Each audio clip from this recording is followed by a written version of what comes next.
இன்றைக்கி இந்த வீடியோவில் பார்த்தீங்கன்னா தக்காளி சாதம் பண்ண போகிறோம். அதுவும் குக்கரில் பண்ண போகிறோம். ரொம்ப டேஸ்ட்டாக பண்ண போகிறோம். அது எப்படி பண்ணுறதுன்றதை பார்க்கலாம். இப்போ நம்ம வீடியோவை பார்த்துட்டே இருப்பீங்க. வீடியோ கீழே பார்த்தீங்கன்னா ஒரு ரெட் கலரில் சப்ஸ்கிரைப் பட்டன் ஒன்று இருக்கும். அதை ப்ரெஸ் பண்ணிக்கோங்க.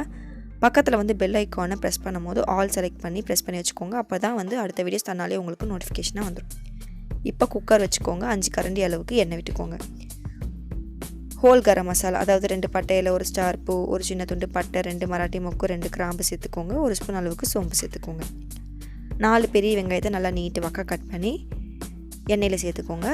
இப்போயே பாருங்கள், வெங்காயத்தை விட எண்ணெய் வந்து அதிகமாக இருக்குது. இந்த அளவுக்கு எண்ணெய் ஊற்றினா கரெக்டாக இருக்கும். இந்த டயத்தில் 3 கீரின பச்சை மிளகாவை சேர்த்துக்கோங்க. சேர்த்துட்டு நல்லா எண்ணெயிலே வதக்கி விடுங்க. அடுத்து பார்த்திங்கன்னா இஞ்சி பூண்டு விழுது சேர்க்க போகிறோம். ஒரு 1.5 ஸ்பூன் அளவுக்கு சேர்த்தா போதும். அதிகமாக சேர்த்துட்டிங்கன்னா உங்களுக்கு வந்து தக்காளி சாதம் பிரிஞ்சி சாதமாக மாறிடும். அதே மாதிரி பூண்டு அதிகமாக வச்சு அரைங்க, இஞ்சி வந்து கம்மியாக வச்சு அரைங்க. அடுத்து வந்து தக்காளி சேர்க்க போகிறோம். தக்காளி பார்த்திங்கன்னா ஒரு 8 தக்காளி நல்லா நீட் வாக்காக கட் பண்ணி சேர்த்துக்கலாம். இந்த தக்காளி பார்த்திங்கன்னா ஒரு 1/2 கிலோ அரிசிக்கு கரெக்டாக இருக்கும். தக்காளி வதங்க கல் உப்பும் மஞ்சத்தூளும் சேர்த்துட்டு நம்ம வதக்கிடலாம். தக்காளி வந்து முழுமையாக வதங்கக்கூடாது, அதாவது ஒரு 3/4 பதம் வதங்கினா போதும். ஒன்றும் பாதியமாக இருக்கணும் தக்காளி. இந்த டயத்தில் பார்த்திங்கன்னா ஒரு 2 ஸ்பூன் அளவுக்கு தயிர் சேர்த்துக்கோங்க. சேர்த்துட்டு மிக்ஸ் பண்ணி விட்டுருங்க. மிக்ஸ் பண்ணிவிட்டு ஒரு 1/2 நிமிஷம் கழித்து நம்ம வந்து மசாலா சேர்த்துக்கலாம்.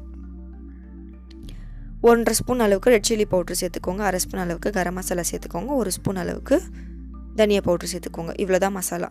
இது எண்ணெயில் பரட்டி விட்டு ஒரு 2 நிமிஷம் விட்டுருங்க. அப்படியே இப்போ 1/2 கிலோ அரிசினா ஒரு 3 அழகு அரிசி வரும்.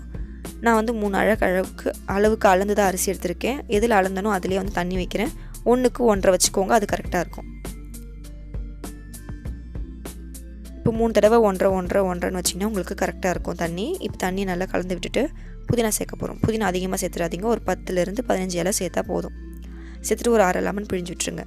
இது எல்லாத்தையுமே நீங்கள் கொஞ்சம் கூடுதலாக போட்டால் கூட உங்களுக்கு தக்காளி சாதம் பிரிஞ்சி சாதமாக மாறிடும். ஸோ பார்த்து சேர்த்துக்கோங்க. நான் சொன்ன அளவே அரிசி பார்த்திங்கன்னா சமைக்கிறதுக்கு முன்னாடியே எடுத்து ஊற வச்சுருங்க. ஒரு 1/2 மணி நேரம் கரெக்டாக இருக்கும். அதுக்கு ஊறினா கரெக்டாக இருக்கும்.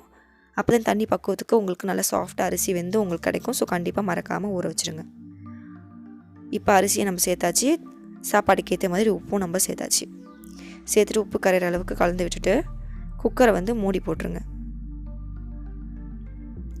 ஹை ஃப்ளேமில் வச்சு நீங்கள் மூடி போட்டுருங்க. மூடி போட்டுட்டு ஒரு 10 நிமிஷம் கழித்து நீங்கள் வந்து சிம்மில் வச்சு விசில் போட்டுருங்க. விசிலே வராது. ஒரு 10 நிமிஷம் கழித்து நீங்கள் ஓப்பன் பண்ணிங்கன்னா உங்களுக்கு நல்ல ஒரு தக்காளி சாதம் உங்களுக்கு ரெடி ஆகிடும். கண்டிப்பாக இதை நீங்கள் ட்ரை பண்ணி பாருங்கள். தக்காளி சாதம் வந்து பளபளப்பாக வரக்கூடாது, கொஞ்சம் பிசு பிசுப்பாக வரணும். அப்போ தான் தக்காளி சாதம்ன்றது அர்த்தம். பளபளப்பாக வந்துட்டால் பிரிஞ்சி சாதம் இல்லை பிரியாணி ஆகிடும். ஸோ பார்த்து பண்ணுங்கள். நம்ம சேனலை சப்ஸ்கிரைப் பண்ணுங்கள் ஃப்ரெண்ட்ஸ். Bye friends.